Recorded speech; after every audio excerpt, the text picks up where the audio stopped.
और जैसे ही बंगाल का चुनाव खत्म होगा ये जनता के ऊपर बहुत दोबारा डालने का काम करें कि आज प्रजातंत्र के अंदर कहीं ना कहीं मनी तंत्र ज्यादा हावी है। अब बीजेपी चाहे उनको कांग्रेस की बी टीम बनाए या कांग्रेस उनको बीजेपी की बी टीम बनाए, पहले तो आज देश की जो स्थिति है बड़ी गंभीर है। प्रधानमंत्री ने कल सभी मुख्यमंत्रियों से बैठक कर ये चर्चा करी कि आपातकाल जैसी स्थिति देश में नहीं, और वही दूसरी ओर पर 10 रुपए वैट पेट्रोल पे कम करना, डीजल पे वैट कम करना, ये साफ दिखाता है कि पेट्रोलियम कंपनीज के नुकसान की भरपाई कहीं ना कहीं केंद्र आज तो अपने खजाने से कर रही है, पर जैसे ही बंगाल का चुनाव खत्म होगा ये जनता के ऊपर बहुत दोबारा डालने का काम करेगी। वही दूसरी ओर पर एलपीजी की जो हालात स्थिति है, आपने खुद देखा कि केंद्र के नोटिफिकेशन से अर्बन में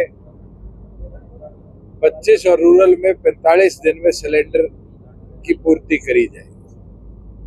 आज ये साफ दिखाता है कि पीछे से जिस मात्रा में पेट्रोलियम गैस और क्रूड ऑयल आता था, आज सरकार को मात्रा नहीं मिल पा रही, और उसी वजह से सरकार के पास ना तो उचित स्टॉक है ना उचित तैयारी थी, और इस तैयारी ना होने की वजह से आज आम जन को इसका नुकसान झेलना पड़ा। बारी बारी इनके मंत्री बिजली की, पेट्रोलियम की बैठक ले रहे हैं, हर स्टेट के नुमाइंदों को वहां रख रहे हैं। ये साफ स्थिति है कि इन लोगों की विफल जो रणनीति थी, या कह लो कि विश्व स्तर पर जो तैयारी होनी चाहिए थी, वो नहीं हो पाई, और मिडिल ईस्ट की इस व्यवस्था के कारण आज कहीं ना कहीं देश के आम जन को बिना किसी युद्ध जैसी स्थिति के भी आज मार झेलनी पड़ रही है। क्रॉस वोटिंग को लेकर बात चल रही है, बीजेपी और कांग्रेस में एक दूसरे पर आरोप लगा रहे हैं। देखो, दोनों ने मिलके गेम खेला है। आज क्या भूपेंद्र हुड्डा को ये पता नहीं कि लीडर ऑफ ऑपोजिशन होकर उनने किस किस के वोट देखे और किसने गलत प्रक्रिया से अपना वोट कैंसिल कराया है या पार्टी के विरुद्ध में दिया।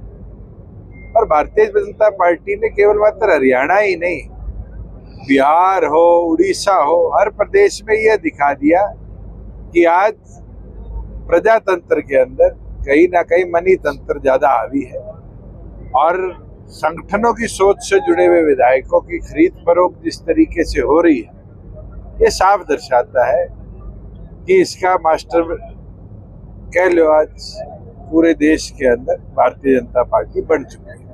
वोटिंग नहीं की, कहा कि पब्लिक ओपिनियन लेने के बाद वोटिंग नहीं।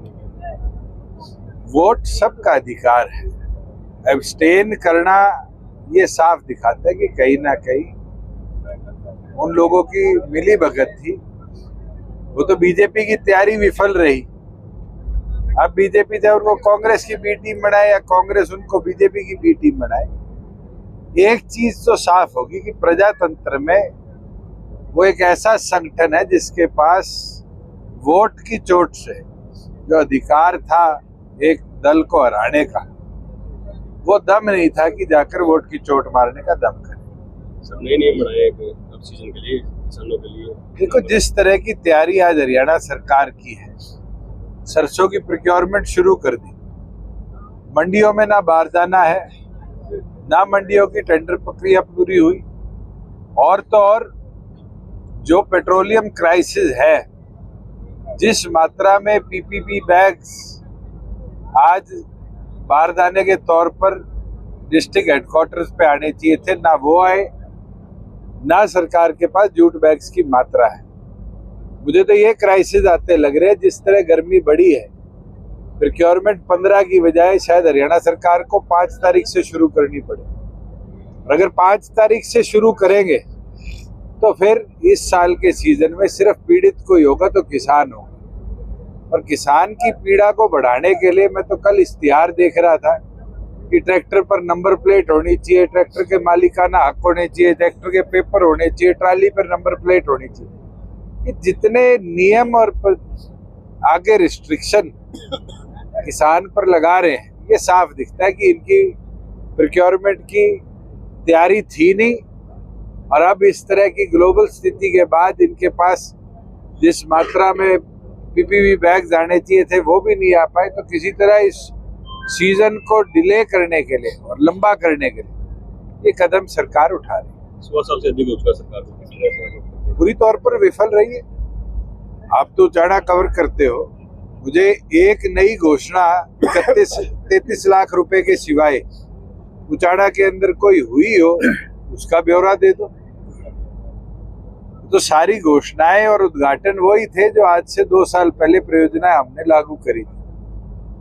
कोई एक नया कदम उचाड़ा के लिए उठाया, और उचाड़ा छोटो, जींद जिला हरियाणा ले लो, 5 उपलब्धियां मुख्यमंत्री बता दे कि मुख्यमंत्री बनने के बाद इनने सक्सेसफुली पूरे प्रदेश में करी। एक योजना लागू करी है, लाडो लक्ष्मी योजना। आप महिलाओं से जाकर पूछो कितनों को उसका लाभ मिला। विकास रैली कर रहे हैं। विकास रैली तो कितनी बार कर ले।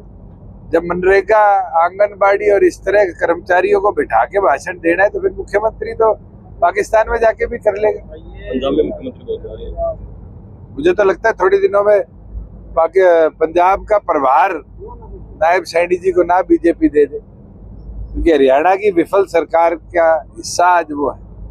और मुझे लगता है इससे ज्यादा विफल सरकार हरियाणा प्रदेश ने ना देखी है, ना आने वाले भविष्य में कोई देखेगी।